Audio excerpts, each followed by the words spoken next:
السلام علیکم۔ عرب کے قبیلے میں ایک غیر مسلم شادی شدہ عورت رہا کرتی تھی۔ اس کا شوہر بہت بڑا کاروبار کرتا تھا۔ ایک مرتبہ اس نے سنا کہ مکہ میں اللہ کے آخری نبی جو اللہ کے محبوب نبی ہیں، ان پر ایک سورت نازل ہوئی ہے جس کا نام سورت فاتحہ، جس میں ہر بیماری سے شفا موجود ہے، اور جس پر بھی دم کی جاتی ہے یا پڑھ کر پھونکی جاتی ہے وہ انسان اچھا ہو جاتا ہے، یہاں تک کہ اس میں بے شمار برکات ہیں۔ اب کسی شخص سے اس عورت نے سورت فاتحہ سیکھ لی۔ پھر جب اس نے سورت فاتحہ کا ترجمہ پڑھا تو اس کی آنکھوں میں آنسو آ گئے۔ وہ جب بھی یہ سورت پڑھتی تھی اللہ تعالیٰ اس کے بگڑے کاموں کو سنوار دیتا۔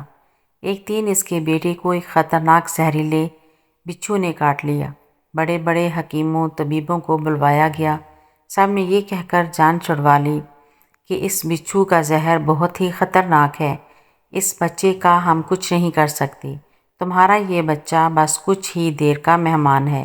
ماں کا رو رو کر برا حال تھا اور شوہر اپنے خداؤں کی عبادت کر رہا تھا، ان سے مدد مانگ رہا تھا۔ پھر جب کوئی حل نہیں نکلا تو اس عورت کو یاد آیا کہ سورت فاتحہ کے بارے میں اس نے پڑھا ہے کہ اس میں ہر بیماری سے شفا ہے۔ اس کے دل میں خیال آیا کہ اگر میں اسے پڑھ کر اپنے بچے پر دم کروں تو کیا میرا بچہ ٹھیک ہو جائے گا؟ کیونکہ اللہ تعالیٰ نے اس عورت کو ایمان کی طرف لانا تھا، اس کے دل میں اسلام کی محبت مزید پیدا کرنی تھی، تو اس کی زبان میں تاثیر دے دی۔ جب اس نے اس سورت کو پڑھ کر اس جگہ پر دم کیا جہاں بچھو نے کاٹا تھا تو اس کا لڑکا اٹھ کر بیٹھ گیا، اور جب اس نے سورت فاتحہ کو پانی پر دم کر کے پلایا تو وہ اٹھ کر ایسے کھڑا ہو گیا جیسے کسی بچھو نے کبھی کاٹا ہی نہیں تھا۔ اس کا شوہر دوڑتا ہوا اس کے پاس آیا اور کہنے لگا، کسی طبیب نے اور کسی حکیم نے اسے ٹھیک نہیں کیا، تو تم نے ایسا کیا عمل کیا کہ جو بچہ ٹھیک ہو گیا؟ اس نے کہا، کچھ بھی تو نہیں، بس ایک سورت ہے جو ہر بیماری کو ٹھیک کر دیتی ہے، بس وہ مجھے یاد تھی، میں نے پڑھ کر اپنے بچے پر دم کیا اور اس کا پانی پلایا، تو دیکھو ہمارا بچہ کیسے ٹھیک ہو گیا۔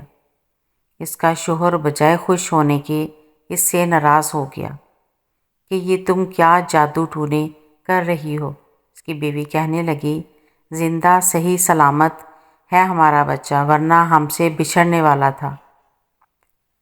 اس نے کچھ نہ سنا اور اپنی بیوی کو ڈانٹنے لگا کیونکہ اسے اسلام سے نفرت تھی۔ جب اس کی بیوی یہی عمل کرنے لگی تو اس کو اپنی بیوی سے بھی نفرت ہونے لگی۔ اب اس نے اس پر ظلم کرنا شروع کر دیا، ہر روز اس کو مارتا پیٹتا اور کہتا، اب میں تیرے منہ سے یہ سورت نہ سنوں، اگر میں نے یہ تمہارے منہ سے سورت سنی تو مجھ سے برا کوئی نہیں ہوگا۔ اس کو اللہ کے کلام پر بالکل یقین نہیں تھا، جبکہ اس کی بیوی کو اللہ کے کلام پر یقین ہو گیا۔ اس عورت کا شوہر جب گھر سے کام کرنے کے لیے نکلتے وقت جب اس نے اپنا جوتا پہنا تو اس میں وہی بچھو موجود تھا جس نے اس کے بیٹے کو کاٹا تھا۔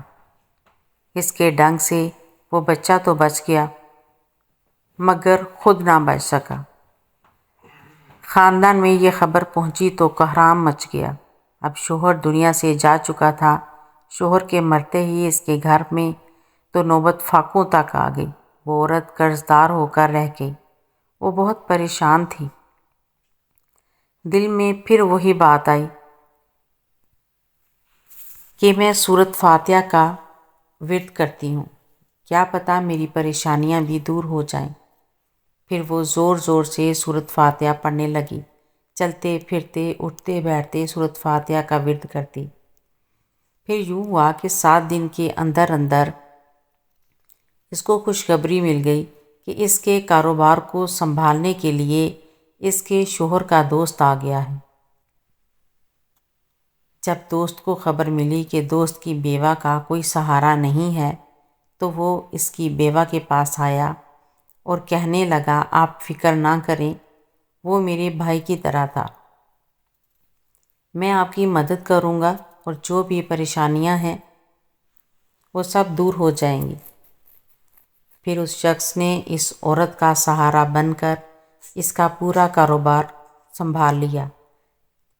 پھر آہستہ آہستہ جیسے زندگی پہلی تھی ویسے ہی ہو گئی۔ اس کے شوہر کے دوست نے اس عورت کو سورۃ فاتحہ پڑھتے ہوئے سن لیا۔ اس نے پوچھا کہ آپ کیا پڑھ رہی ہیں؟ کیا یہ کوئی منتر ہے؟ اس پر وہ عورت کہنے لگی یہ کوئی منتر نہیں ہے بلکہ مسلمانوں کی مقدس کتاب قرآن مجید جو ان کے پیغمبر پر نازل ہوئی ہے، یہ اس میں سے ایک سورت ہے جس کا نام سورۃ فاتحہ ہے۔ پھر کہنے لگی مجھے تو اس پر بہت یقین ہے۔ وہ شخص کہنے لگا کہ آپ مسلمان کیوں نہیں ہو جاتی؟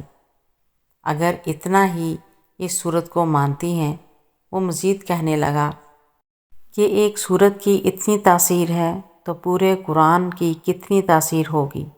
اس شخص نے کہا کہ اب تو آپ کا شوہر بھی نہیں ہے اور ایک سورت کے ساتھ آپ کی محبت دیکھ کر میں اتنا زیادہ متاثر ہوا ہوں کہ میں بھی آپ کے ساتھ مسلمان ہونا چاہتا ہوں۔ ہم دونوں قرآن مجید سیکھیں گے اور ضرور پڑھیں گے۔ اللہ حافظ۔